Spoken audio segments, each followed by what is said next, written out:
수술 검체의 병리 조직학적 검사에서는 TNM 스테이징을 위한 기본 정보로서 조직학적 유형, TNM, 리섹션 마진을 우선 확인합니다.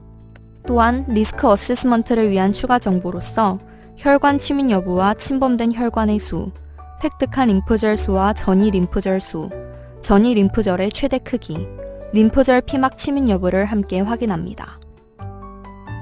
갑상선 암의 병기는 AJCC 7판을 기준으로 합니다. 모든 카테고리는 단일암과 다발암으로 구분하는데 다발암의 경우에는 가장 큰 종양을 기준으로 분류가 결정됩니다. 스테이지 그룹핑은 PTC와 FTC를 포함하는 DTC와 MTC, ATC로 구분되어 있습니다. 갑상선 조직에 국한된 상태로서 1cm 이하는 T1A, 1cm 초과 2cm 이하는 T1B, 2cm 초과 4cm 이하는 T2입니다. 4cm를 초과하지만 갑상선 조직에 국한된 상태 또는 미니멀 익스트라 타이로이달 익스텐션이 있는 경우는 T3입니다. 그리고 타이로이드 캡슐을 초과하여 모더레이틀리 어드밴스드 디지즈의 경우에는 T4A, 페리버테브랄 파시아를 침범하거나 카로티드 아테리, 메디아스티널 베스를 감싼 베리 어드밴스드 디지즈의 경우에는 T4B입니다. 한편 모든 아나플라스틱 칼시노마는 스테이지 4에 해당하는데 인트라타이로이달 튜머의 경우에는 T4A, 그로스 익스트라 타이로이달 익스텐션이 있는 경우에는 T4B로 구분합니다. 리저널 림프노드에는 센트럴 컴파트먼트, 레터럴 서비칼, 어퍼 메디아스티널 림프노드가 포함됩니다. 그 중에서 레벨 6에 해당하는 프리트라키알, 파라트라키알, 프리라린지알 림프노드 전이가 있으면 N1A로 구분합니다. 그리고 나머지 레벨 1, 2, 3, 4, 5 또는 레벨 7에 해당하는 레트로파린지알 또는 수페리얼 메디아스티널 림프노드 전이가 있으면 N1B입니다. 파필러리나 폴리큘러 타이로이드 캔서에서 45세 미만의 경우 전이가 있으면 스테이지 2, 나머지는 스테이지 1입니다. 45세 이상의 경우 스테이지 구분은 그림과 같습니다. 메듈러리 타이로이드 캔서는 연령에 관계없이 그림과 같이 구분됩니다.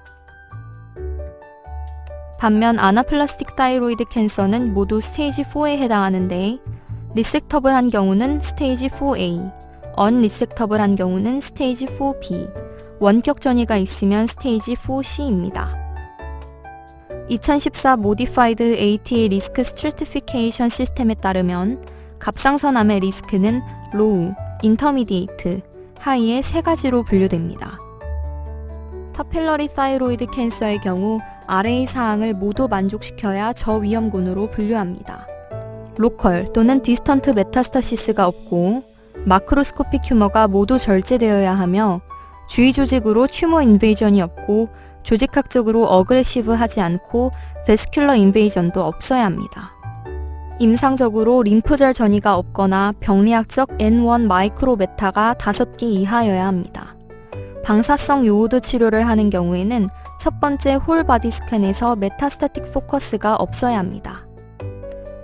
그 밖에 인트라타이로이달 인캡슐레이티드 FVPC, 인트라타이로이달 웰 디프런시에이티드 FTC 중에서 캡슐러 인베이전만 있거나 마이너 베스큘러 인베이전만 있는 경우 인트라타이로이달 PTMC 등이 로우 리스크에 해당합니다.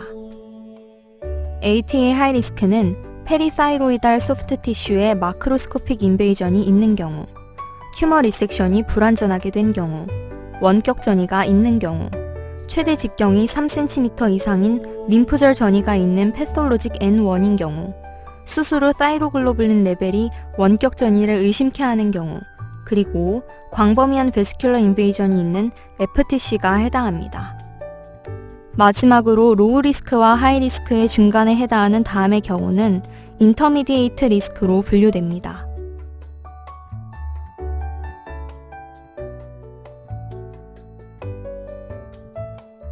ATA 재발위험군 분류법이 수술 후 얻어진 임상병리학적 소견을 토대로 단기 재발에 대한 위험군을 분류하는 것이라면 다이나믹 리스크 스트래티피케이션은 1차 치료에 대한 반응 정도를 기준으로 장기 경과 관찰 기간 동안의 재발 가능성을 보다 정확하게 예측하고자 고안된 분류법입니다.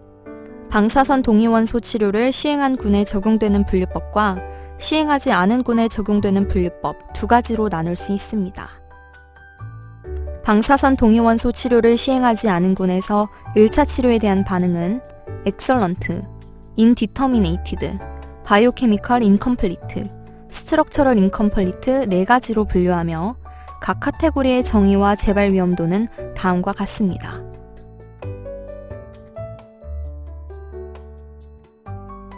분화갑상선암의 수술 후 치료 방법에는 타이로이드 호르몬, 라디오 아이오딘 테라피, 익스터널 빔 라디오 테라피 앤 케모테라피가 있습니다. 갑상선 호르몬 투여는 부족한 호르몬을 보충하고 TSH 분비를 억제해 종양의 성장을 억제하는 효과가 있습니다.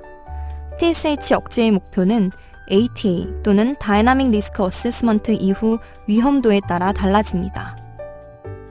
분화갑상선암에서 갑상선 절제 후 방사성 요오드 치료의 역할은 남아있는 갑상선 조직을 제거하고 보조적인 치료 또는 잔존암에 대한 치료를 하는 것입니다.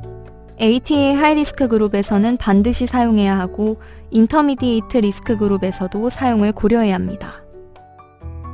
익스터널 빔 라디오 테라피는 국소 진행형 암이 절제 불가능하거나 골전이에 의한 통증이 있을 때 제한적으로 사용할 수 있습니다. 하지만 항암화학요법은 일반적으로 사용하지 않습니다. 토탈 타이로이덱토미를 시행한 경우에는 혈청 TG와 TG 안티바디를 초기 매 6개월에서 12개월마다 팔로우업하고 저위험 또는 중위험군에 해당하는 환자 중 재발 소견이 없는 경우에는 검사 간격을 연장할 수 있습니다. 경부 초음파 검사는 수술 6개월에서 12개월 후에 처음으로 시행하고 그 이후에 정기적으로 시행하는데 의심되는 림프절이 있으면 FNA를 하고 필요하다면 워시아웃 TG 검사를 합니다. 다이아그노스틱 RAI 홀바디 스캔, FDG 펫, CT, MRI도 추적 관찰에 사용할 수 있습니다.